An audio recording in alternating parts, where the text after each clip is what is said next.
A bipartisan group of lawmakers in Wisconsin is calling for new legislation that would cultivate its diverse workforce to ensure immigrants will utilize their talents here in our state. Political reporter Darielle Fair has you covered on a new series of bills that these lawmakers are proposing to support DACA recipients. Federal law now allows states to grant certain rights to DACA recipients. 16 states have since introduced laws increasing workforce certification opportunities, while 25 states have introduced laws expanding access to higher education.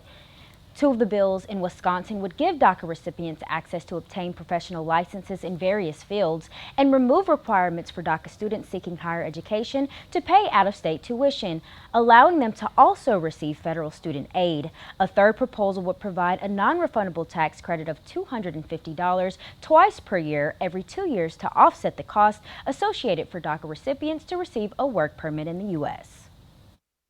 This will give people the opportunities to get into fields of professional licensing that people have been dreaming about, being nurses, being doctors, being dentists, being teachers, because they know that there's a need for those positions in our community, and they want to help for the communities that they spent most of their lives in.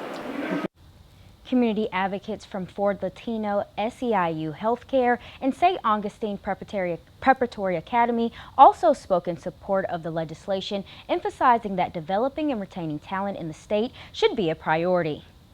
Representative Ortiz-Velez said those proposals are now seeking co-sponsorship, with that deadline approaching this Friday. The Assembly is already working towards scheduling a committee hearing to consider the bills on December 13th, which means there's a strong possibility they could receive a floor vote before the legislative session ends.